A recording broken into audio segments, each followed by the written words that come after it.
बिस्मिल्लाहिर्रहमानिर्रहीम, अस्सलाम वालेकुम। मैं हूं अली डार, आप देख रहे हैं व्यूज़ मैटर। दोस्तों, आज 3 बड़ी डेवलपमेंट सामने आई हैं। बहुत ही अहम ये खबरें हैं जो सामने आई हैं।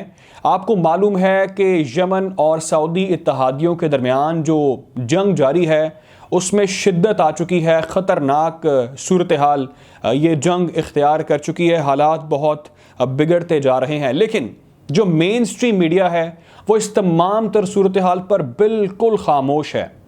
बहुत नज़रें होती हैं मेन स्ट्रीम मीडिया पर दुनिया की, लेकिन इस मामले पर आवाज़ उठाना तो बहुत दूर की बात है। इसको रिपोर्ट तक नहीं किया जा रहा है सूरत हाल को।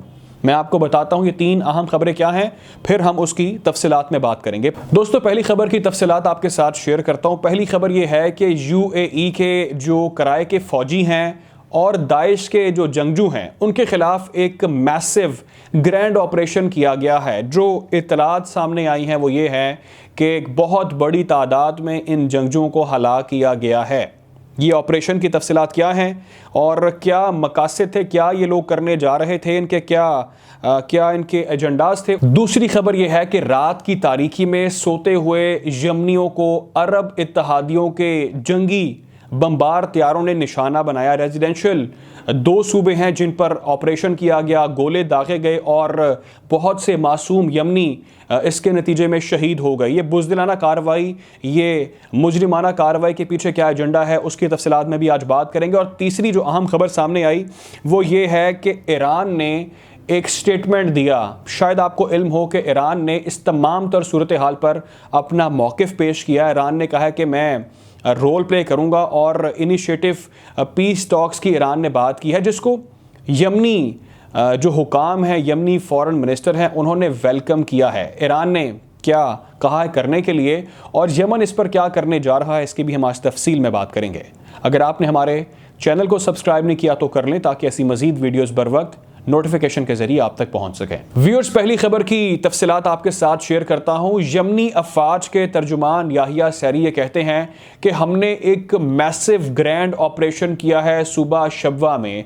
शब्वा सूबे में हमने ये ग्रैंड ऑपरेशन किया है और हमने ड्रोन और मिसाइल के जरिए बहुत से UAE के कराए के फ़ौजियों को, मिलिशियास को और दाइश के जंगजुओं को हमने मारा है और उनका एक बहुत बड़ा नुकसान हुआ है। वो ये कहते हैं कि मिसाइल्स और ड्रोन के ज़रिए हमने ये टारगेटेड ऑपरेशन किया और जो इनके महफूज ठिकाने थे, जो इनके पास एक बहुत बड़ी तादाद में असलहा मौजूद था और ये हमारे ख़िलाफ़ प्लानिंग कर रहे थे और इनकी पेशकदमी का ये प्लान था जिसको हमने टारगेटेड ऑपरेशन में नाकाम बनाया और इनका एक बहुत बड़ा इस ऑपरेशन में नुकसान हुआ है, जिसको अरब मीडिया छुपा रहा है और बताना नहीं चाहता कि उनको कितना बड़ा डैमेज पहुंचा है इस ऑपरेशन के ज़रिए। उनका ये कहना है कि अगर हम बर वक्त कार्रवाई ना करते तो बहुत से यमनियों की जान जाती और एक मैसिव ऑपरेशन की तैयारी की जा रही थी जिसको हमने बर वक्त नाकाम बना दिया और हमने बहुत से जंगजुओं को हलाक कर दिया है। शायद आपके इल्म में ये बात हो कि गुज़िश्ता 24 घंटों में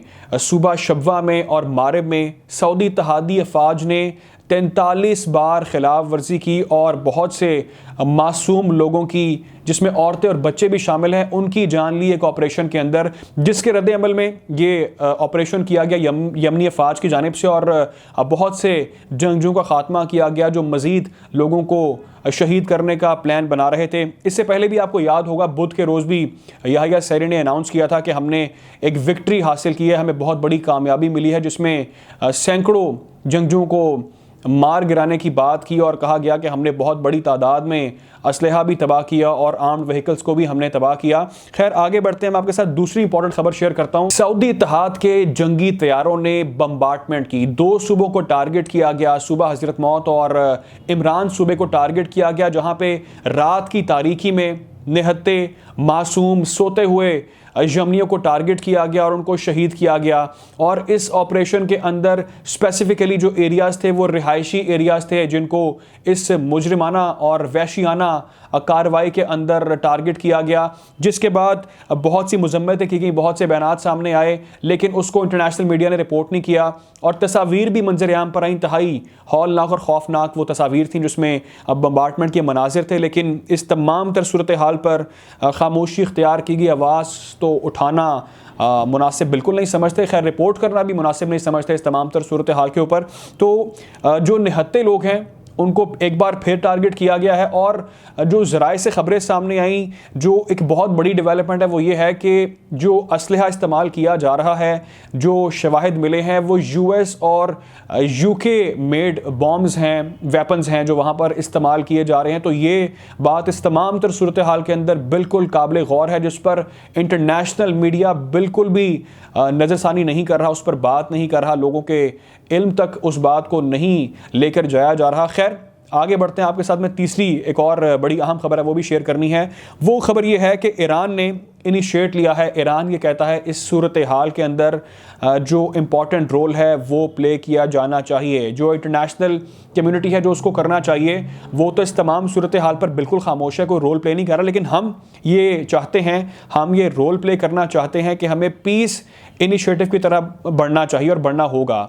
ईरान का मौक़िफ़ इस सूरत हाल पर यह है, ईरान कहता है कि अगर आप जहरियत रखेंगे, आप अगर जुल्म करते रहेंगे, आप इसी तरह कशीदगी में इजाफा करेंगे तो आपको जवाब भी बिल्कुल वैसा ही मिलेगा, क्योंकि ये इस सोल्यूशन नहीं है इस तमाम तर सूरत हाल का। इस पर ऐसा अगर आप करेंगे तो आपको रिटेलिएशन मिलेगी और ये मसला सॉल्व नहीं होगा। हमने 2015 में भी ऑफ़र की थी कि इसका 4 पॉइंट एजेंडा है, जिसको अगर सऊदी इत्तेहादी फॉलो करें, जो उनके पीछे ताकतें हैं, अगर वो उसको फॉलो करें तो इस मसले का पुरअमन तौर पर हल निकाला जा सकता है। जो यमन के हुकाम हैं, जो यमनी फॉरेन मिनिस्टर हैं, उन्होंने इस चीज़ को वेलकम किया, उन्होंने इसको अप्रिशिएट किया। वो ये कहते हैं कि ईरान बिल्कुल सिंसियर है हमारे साथ और ईरान ने जो ये पेशकश की है अमन मुज़ाकरात की, हम उसके बिल्कुल हक़ में हैं। क्योंकि अगर आप ये सोचते हैं कि जहरियत करके या जंग करके आप हमारे मुल्क पर कब्ज़ा कर सकते हैं, हमारे सूबों को टारगेट कर सकते हैं, हमें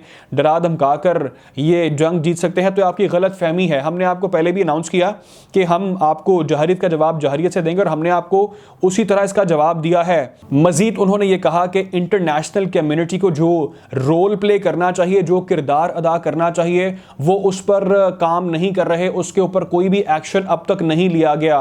वो कुछ ममालिक हैं जिनको सपोर्ट कर रहे हैं और दुनिया ये बात जानती है कि सऊदी इत्तेहाद के पीछे कौन सी ताकतें हैं। उन्होंने अमेरिका का जिक्र किया और उन्होंने कहा कि किस तरह से अमेरिका सपोर्ट कर रहा है सऊदी इत्तेहाद को, और हकायक हम बहुत बार पेश कर चुके हैं, सामने ला चुके हैं, दिखा चुके हैं। लेकिन इंटरनेशनल कम्युनिटी इस तमाम तर सूरत हाल पर बिल्कुल बायस्ड रोल प्ले कर रही है और हमें इंटरनेशनल कम्युनिटी से कोई एज सच उम्मीद नहीं है कि वो इस मुस्तकबिल में भी इस सूरत हाल में कोई किरदार अदा करेगी, जो इस बात का खुलासा निकलता है। खैर अब देखना यह है कि ईरान की इन्वॉल्वमेंट के बाद और ईरान के बीच में आकर सालसी के किरदार अदा करने के बाद इंटरनेशनल कम्युनिटी, इंटरनेशनल मीडिया और जो आलमी ताकतें हैं वो क्या रिस्पॉन्स देती हैं, क्योंकि ईरान ऑलरेडी सैंक्शंस के हवाले से वियना टॉक्स का हिस्सा है और वियना मुज़ाकरा चल रहे हैं। दूसरी तरफ ईरान उन ममालिक का भी साथ देना चाहता है जहाँ पर जहरियत की जा रही है, बर्बरियत की जा रही है और उनके साथ कोई स्टैंड नहीं ले रहा। खैर देखते हैं कि क्या सूरत हाल अब पैदा होती है इस ईरान की इन्वॉल्वमेंट के बाद। अपना ख्याल रखें, दुआ में याद रखें। अल्लाह हाफ़िज़।